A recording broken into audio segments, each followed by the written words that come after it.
Welcome to the inaugural episode of Art Talk with PGHmuseums.org. I am RJ Kozane. I'll be your host for this first episode with Derek Peel.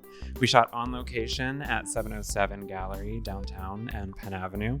She has an exhibition called Get Well Soon. It's open from October 18th, but you're probably watching this in December, and it's going to be open to the end of the year. There's a closing reception on New Year's Eve. Please come out. There will be light refreshments and such. We discussed that, and we also discussed a few of the pieces that are around here. There's deflated balloons, real in a cage, deflating on the floor, as well as nebulizers that make a sound through the entire exhibition. It's very serious, sometimes humorous exhibition right here at Pill Bottles. Every day is Monday, and you will see the talk right after this break.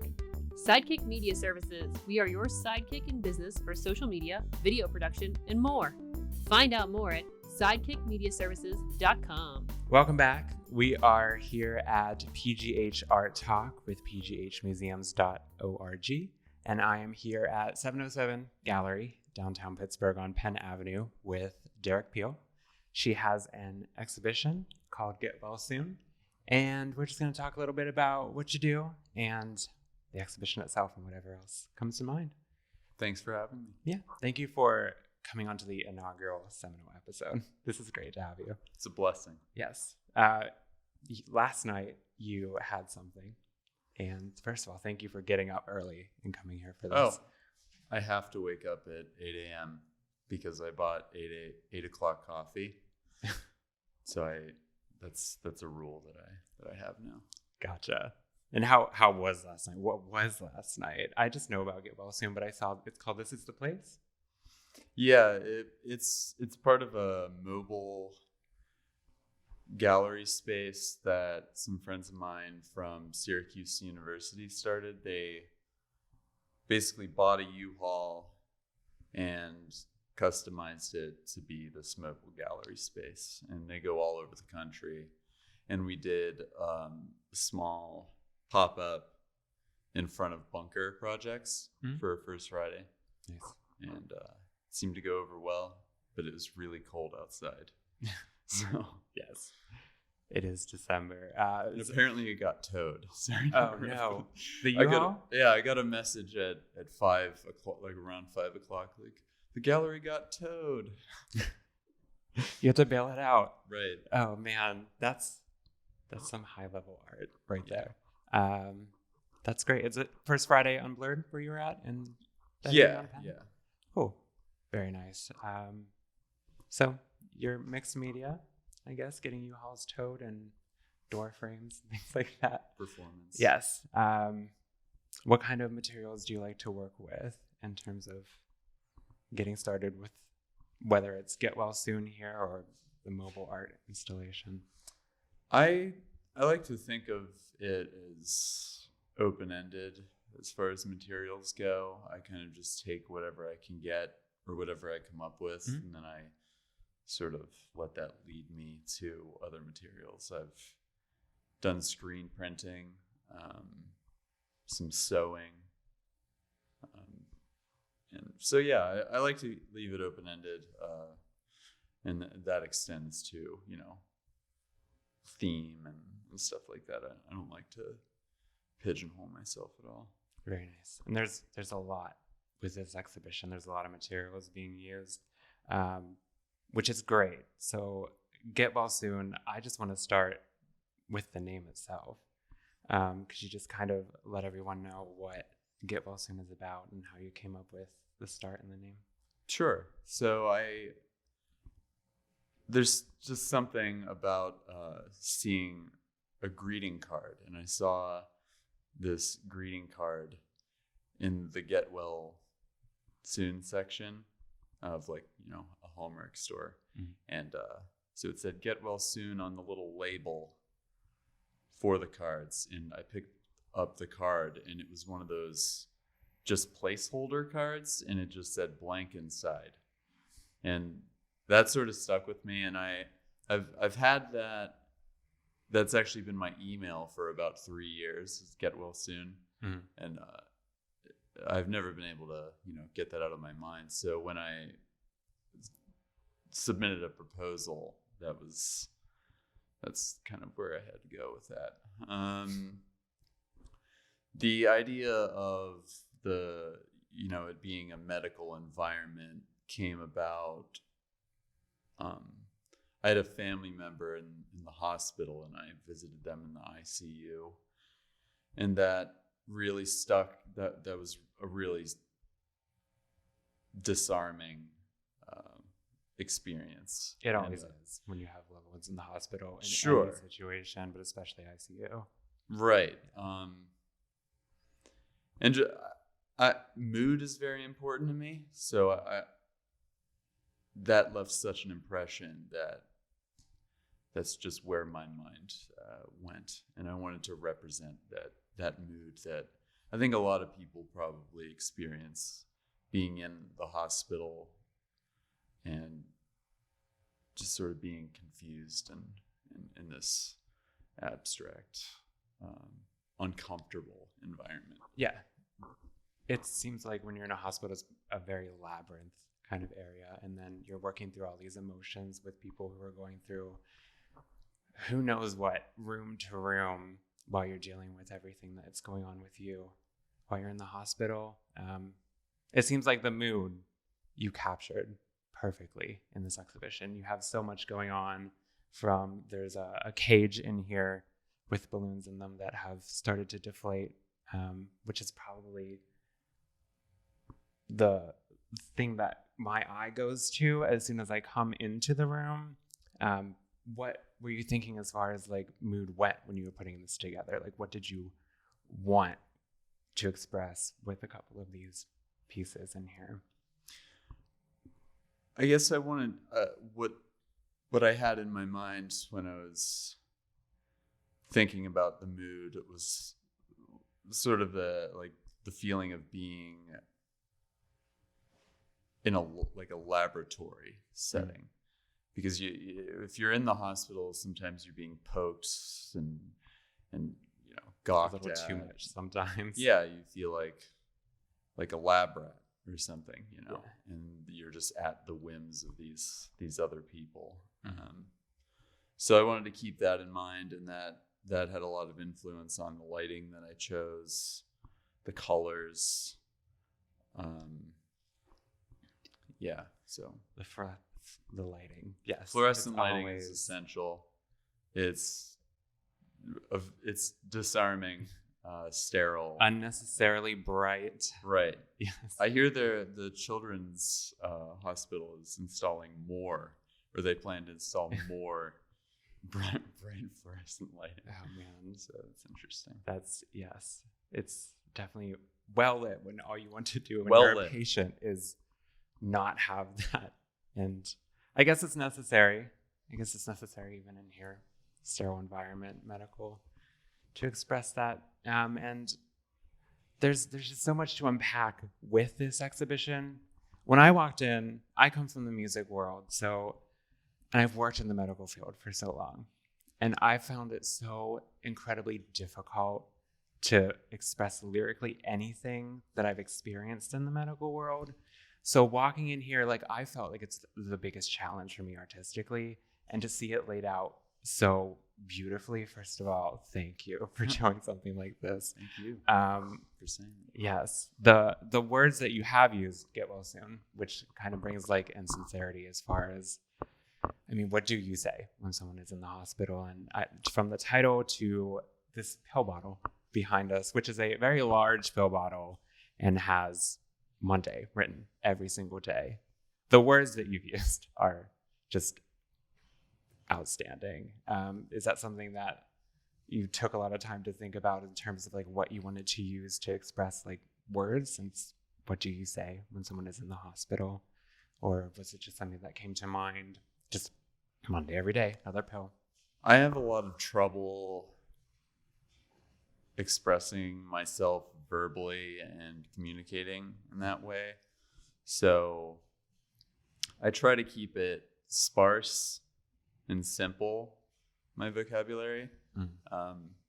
And I think that's keeping it simple is something that I think is important in terms of being accessible I guess you'd say. What was the question again? Sorry. What, like, in choosing the words, like, for instance, Monday, pill bottle, Sunday, Monday, Tuesday, Wednesday, Thursday, Friday, Sure. Saturday.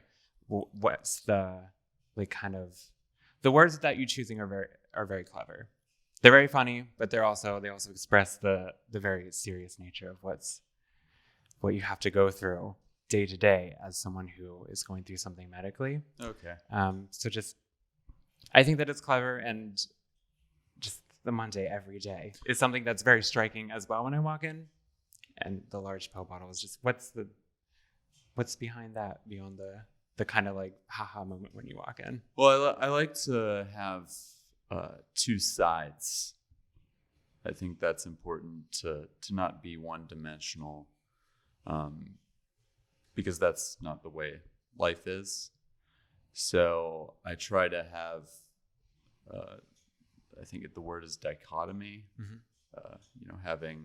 Having like a dark side and a light side at the same time, and I think that I experienced that a lot in life, having that haha moment in maybe a dark situation, which I guess is sort of a defense mechanism. But so yeah, with the deciding on having Monday, it's the classic everyone's least favorite day or whatever, and Yes.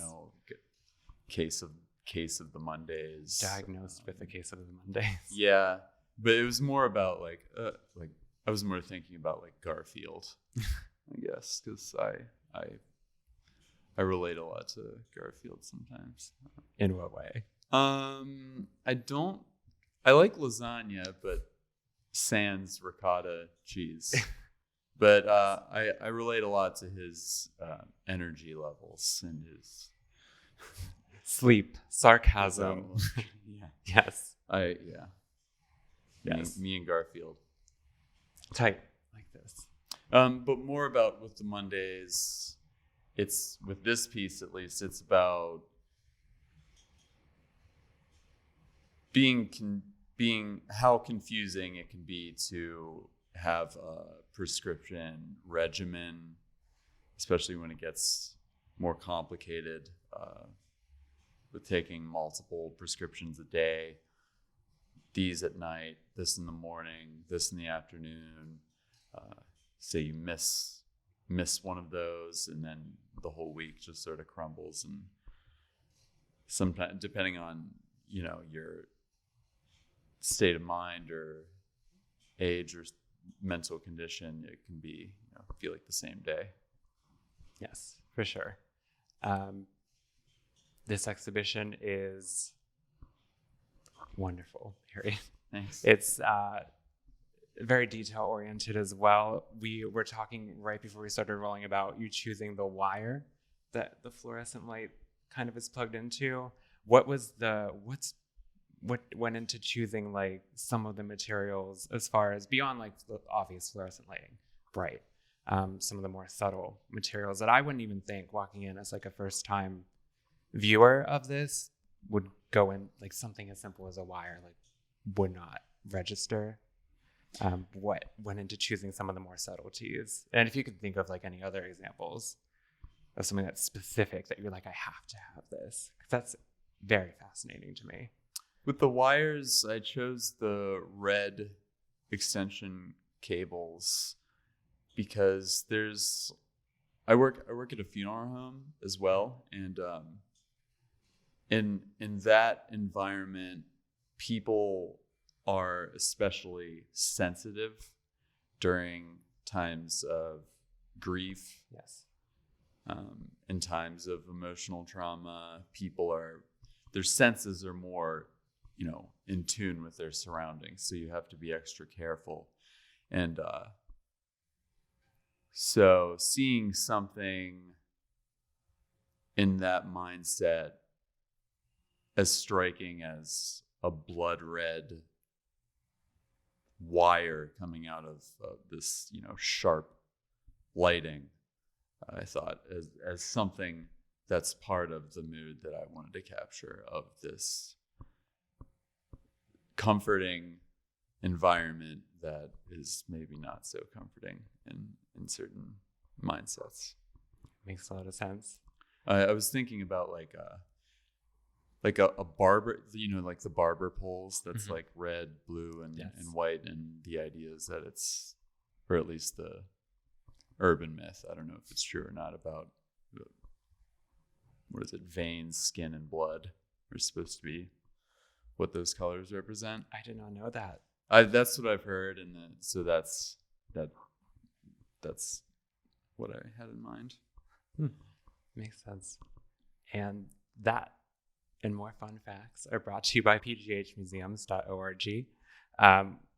We're bringing all of this to you from our members, and right now we're running a sale on our membership cards. They are 25% off through the 25th of December for Christmas. So if you're thinking of a gift to get somebody, why not? We have over 15 museums, galleries as our sponsors. You can get something as little as a little bit percent off the admission and cost to go into the gallery that's affiliated with us. And hopefully some perks along the way. We're growing our team and list of affiliates. We are having a goal right now to have the largest map at pghmuseums.org of all of the galleries, all of the historical sites, museums in southwestern Pennsylvania on the website for you to interact with and kind of explore the city with. So if you're looking for a gift, I recommend it. And it makes us do great things like this interview with Derek that we are doing right now. If you're just tuning in on the podcast, or if you fast forwarded through the video, I am here with Derek Peel, mixed media artist, and she has an exhibition. We're here at 707 Galleries downtown on Penn Avenue. We're kind of talking about a very serious subject, and it's a very layered exhibition about the medical field, patients, and things of the like of that. We've covered a lot so far. Thank you so much for joining us, or for being here. Thank you for joining us. Thank you for being here. It's a pleasure. Yes, and I guess, there's there's a lot to unpack here in terms of the exhibition. It's running through the end of the year, correct? Yeah, the last day is New Year's Eve, which coincides with First Night, Pittsburgh's gallery. I think I guess it's not just galleries. First Night is a big to-do. Yeah. Lots of art, lots of things to do down here during that time. Is there a closing reception that's going on that day or anything? Or is it just kind of like the last day to see what's going on? Yeah, we're going to have a little reception, probably like refreshments and stuff. So cool. Very nice. Please come out to that if you can. This is up for a couple of weeks, and I highly recommend it. It's definitely seems like kind of a very realistic way to present something of this nature, especially if you have someone going through anything medically. I recommend it. You mentioned you've worked in a funeral home, or you currently do? Yeah. Okay. And I've done some caregiving work, and I can't say how many times, and I've worked in insurance and a bunch of other kind of like places where you talk to a lot of people, and a lot of people who are sick. And when I saw this first, I just I wish that I could bring so many people that I've talked to in here, just to because earlier we were talking about like, what do you say to someone who's sick and going through something, and just to have someone in here to look at like a weight, and I don't even know how to describe it, like a very long pole that you would have to like push up, and a nebulizer, and the sound is on the entire time this exhibition is running. Balloons that are deflating in a cage, which I think if I were sick and someone brought me a balloon cage, I would be like, thank you so much. Like, you know what I'm going through. So I get down here if you can make it and just see what is in here. Something that's really striking to me is dead center in the middle, and it's the kind of like curtain that goes around there. Privacy curtain. Yes, down to like even the colors. Like I haven't seen too many pink privacy curtains, or let alone something that small and that compacted in there. How did you go about thinking that for the centerpiece of all of this? That was the first piece that came to me, and I sort of framed the rest of the show around that there would be this cubicle, this privacy, private area in the center of attention, because when I went to visit my family member in the hospital, there was a bed next to them, and that was the first, maybe not the first thing that struck me, obviously, but it struck me that this private area could be, so noticeable and so striking. That seemed to be the opposite of what it should be doing. Yes. So that the idea of that piece is sort of about the concept of Schrodinger's cat in a humanized way. Yeah. So this abstract thing behind this curtain being in the state of dead and alive at the same time.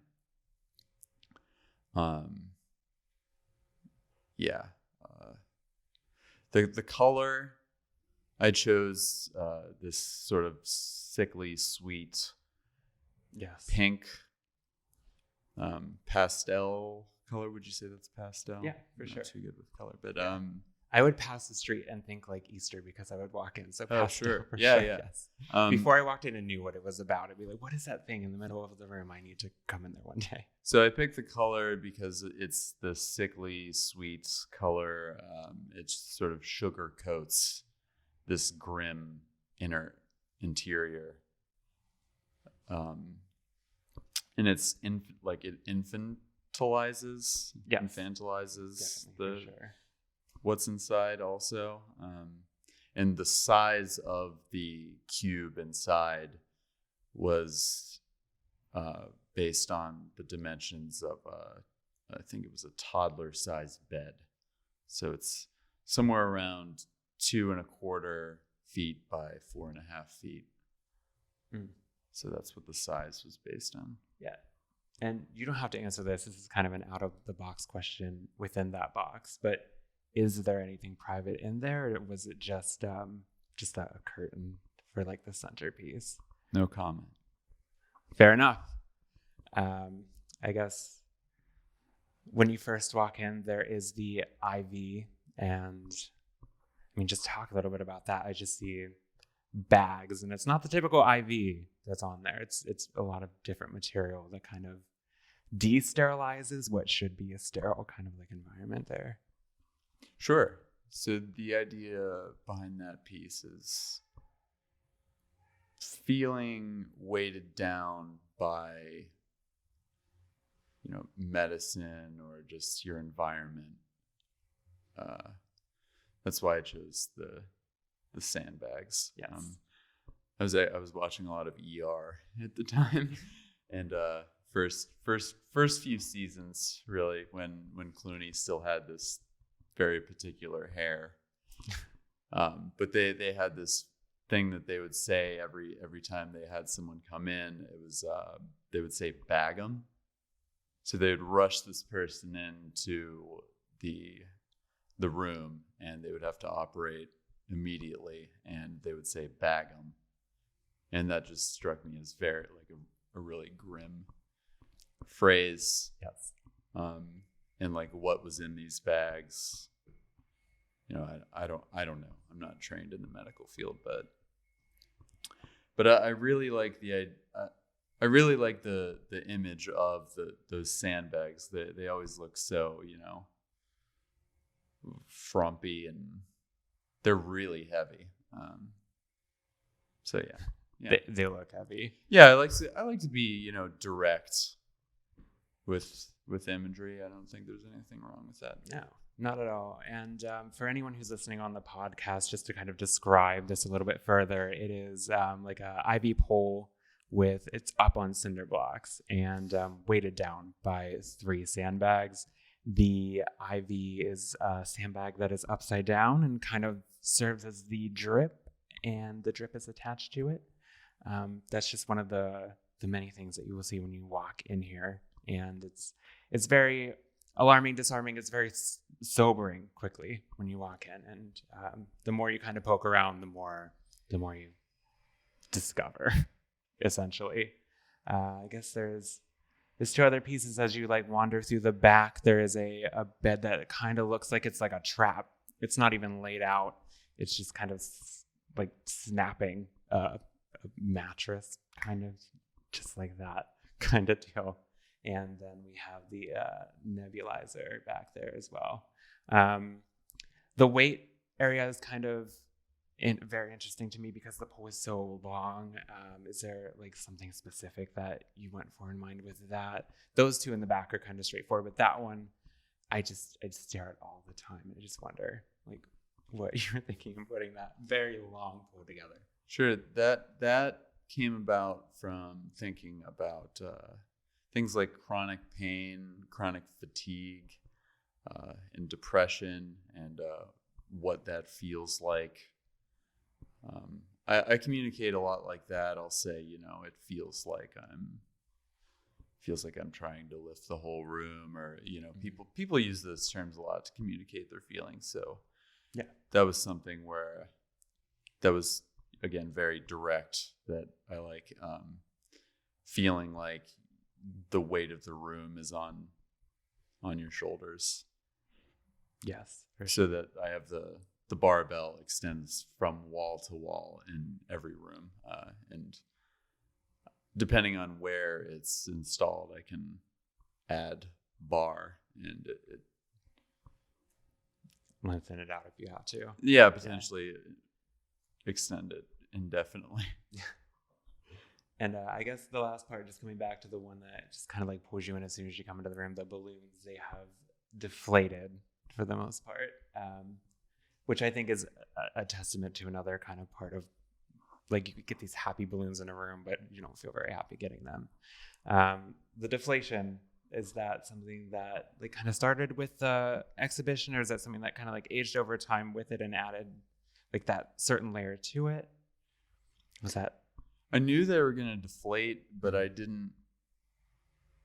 figured I would, when they deflate, I would remove the deflated ones, or they would just collect at the bottom and I would have to add more inflated balloons. But they started falling through the bottom of the cage and, laying on the floor. And I kind of like that. So I left them, I'm leaving them on the floor now. And I do add balloons, or else, there wouldn't be any balloons left in it, yes. Which maybe is good too. So yeah, it's time. Yes, I really appreciate those. I like that there's like a living, breathing portion. It feels like whenever you add those balloons in here, for sure. This is Get Well Soon. It is at 707 Gallery, Derek Peel. She has it until the end of the year. Closing ceremony is New Year's Eve, you said? New Year's Eve. Come out. There may be refreshments. There may be just me and Derek poking around. Who knows? There'll be refreshments. I think it's from 4 to 11 that night. 4 to 11. Come out.